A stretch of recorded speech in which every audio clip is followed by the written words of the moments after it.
Let's mic आज का अखबार। नमस्कार, लेट्स माइक में आपका स्वागत है। आज का अखबार के साथ मैं राखी जैन। यहाँ हम देश दुनिया के सबसे बड़े और विश्वसनीय अखबारों से चुनते हैं रिपोर्ट्स जो सिर्फ खबर नहीं, आपकी समझ और सोच को गहराई देती हैं। द न्यूयॉर्क टाइम्स से प्रकाशित लेख ट्रम्प्स फैंटेसीज आर किलिंग अस।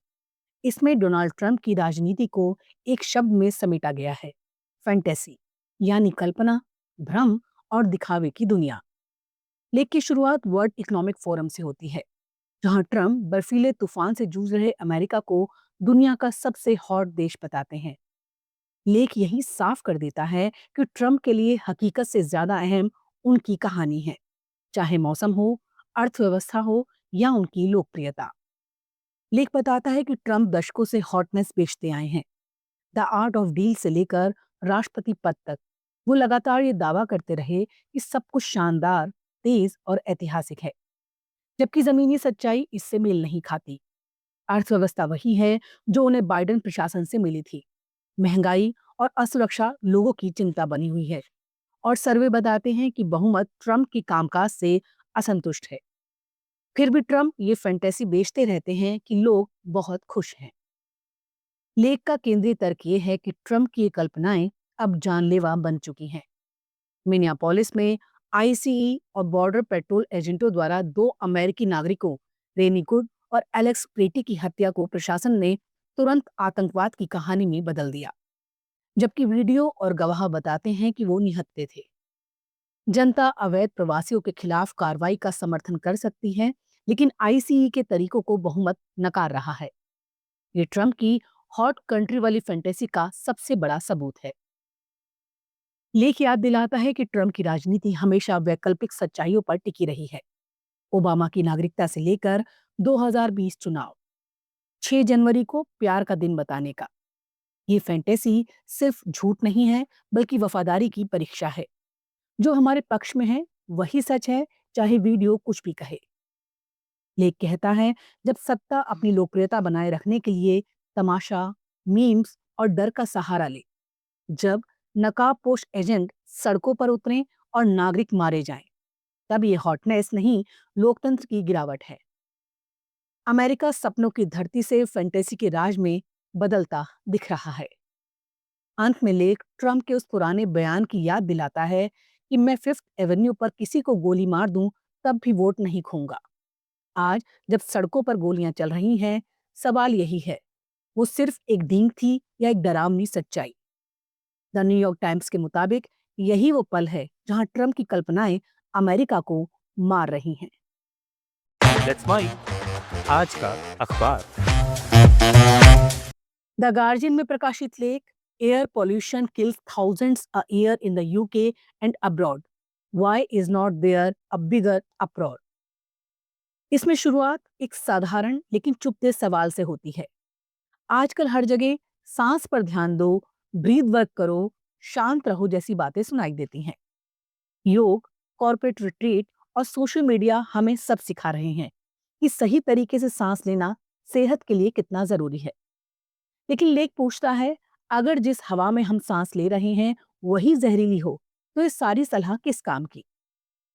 लेख साफ करता है कि वायु प्रदूषण कोई भविष्य का संकट नहीं, बल्कि आज का जानलेवा सच है।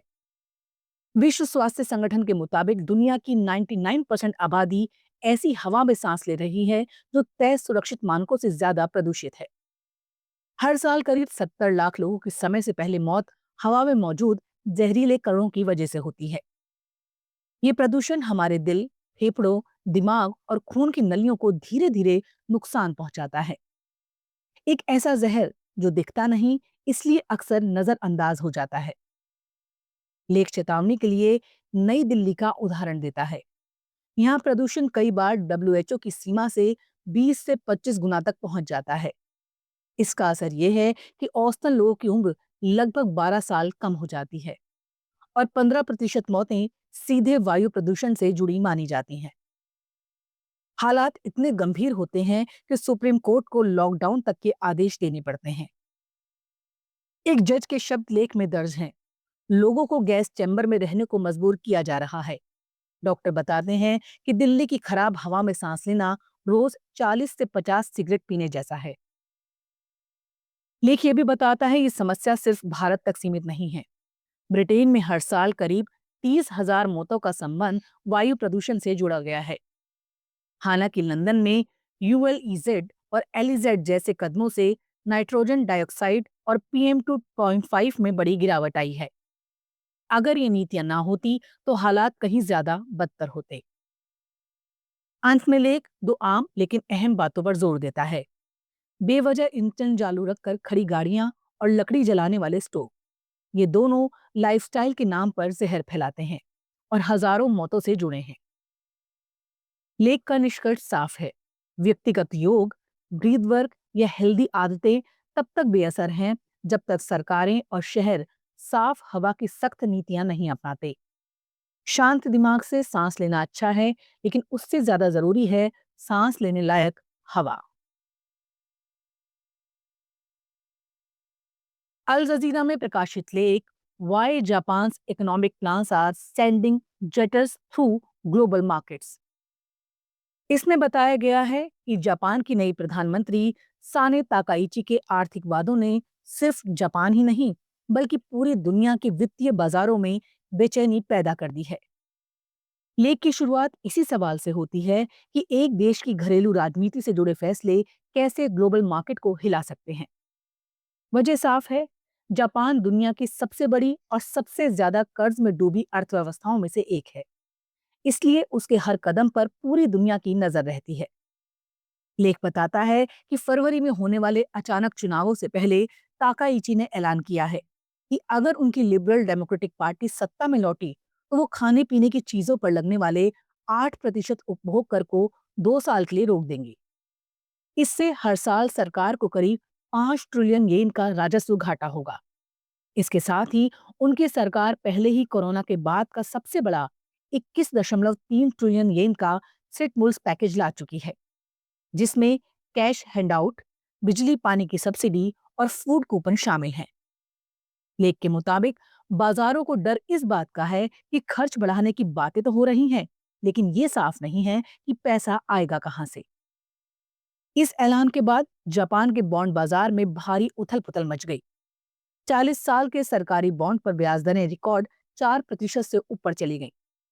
इसका मतलब ये है कि निवेशकों को अब जापान सरकार पर पहले जितना भरोसा नहीं रहा और वो ज्यादा ब्याज की मांग कर रहे हैं। जापान का कर्ज पहले ही उसकी अर्थव्यवस्था के आकार से 230% से ज्यादा है, जो अमेरिका और यूरोप जैसे देशों से भी कहीं ऊपर है।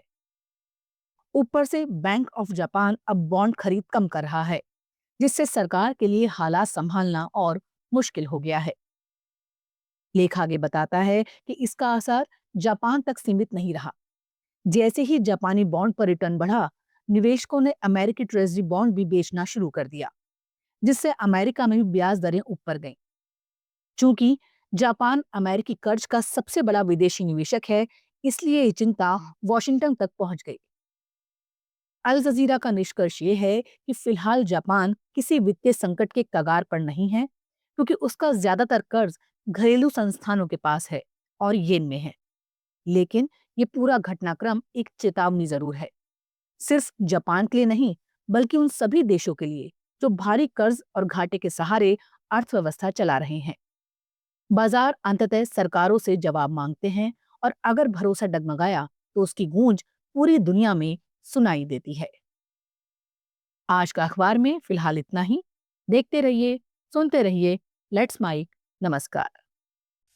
आप सुन रहे थे let's mic more than radio.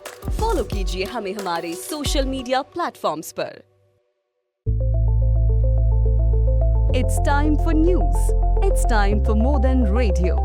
Presenting the first radio news app, Let's Mic. Let's Mic, a news-based app on your phone where you get to watch and listen news, talk shows, interviews, radio show podcasts. On Let's Mic, you get all relevant information of TV, print, radio, podcast, and digital. Let's Mic talks about every segment of life.